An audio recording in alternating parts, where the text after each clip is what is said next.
Oh, boy, he got that one. Look at this. Home run Evan White is first in the major leagues. If we're going to go with Evan White, I mean, the reason I say this, some people would say, why is Evan White on your list? He's a shoo-in. He's our first baseman. Who else do we have to go with? That's my point. Evan White made some improvements last year. He started one of the worst, actually the worst bat in the MLB. Like, no ifs, ands, or buts. He was striking out a lot. I think I don't remember exactly what the strikeout ratio was, but it was at one point he was leading the league in strikeouts by like 6 or 7, and we're only like 15, 16 games in. It was not good. It was scary. It was not good. Yeah. It was scary. He did turn a corner, which is where I'm going here. He turned a corner to the point where when he was hitting the ball, he was leading the league in velocity off the bat. Like, he hit the ball when he hit the ball, he was hitting the ball the strongest in the MLB. Extremely impressive. But he was still a guy that had a high rate of strikeouts. Yeah.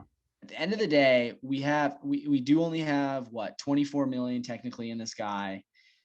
But if Evan White does not turn a corner, if we do not see consistent improvement in spring training, it's not going to be looking good.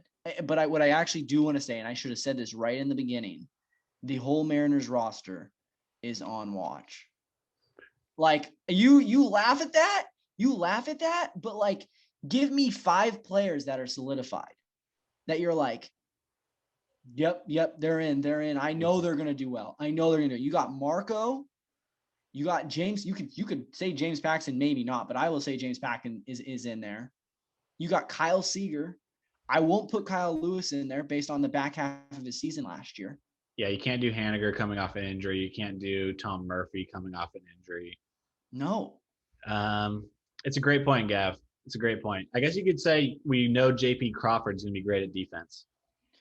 Right, but that's half the package. I would say maybe a third of the package. But anyways, so my number 5 is Evan White. Yeah, one thing I want to throw on for Evan White, obviously Gold Glove winner last year, his defense impeccable.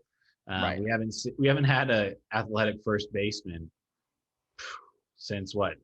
Was John Olerud athletic? He was a great first baseman, but we haven't had anyone like this position in a very long time. So for sure, that's really fun. And I would say that if you look at his minor league numbers too, he's always hit. He skipped AAA last year.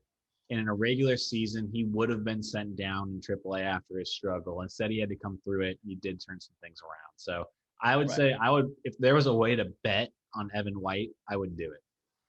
Yeah, no, I'm confident about it, but given that last year kind of had to take a hit to his ego, I'm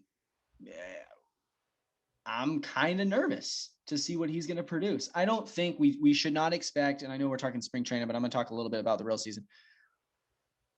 I'm not expecting him to have an all-star season this year. I'm not expecting him to be at the peak of his level and then he's just going to plateau and just be good. Like what he's going to play. He's going to progress over the next couple of years. But last year, I haven't pulled up. Last year, if you look at it, his line is 176 batting average, 252 on base, and 346 slugging. I would say if we could get him up into the 220 batting, 230 batting, which is still not great, but doable, and then get into the 300 on base. I've got higher aspirations for Evan White than that this season. I think he'll hit 250. Okay. All right. If he does that, that's great. I'm just trying to, sandbag it for him a little bit. Yeah. I like that with the Gold Glove defense.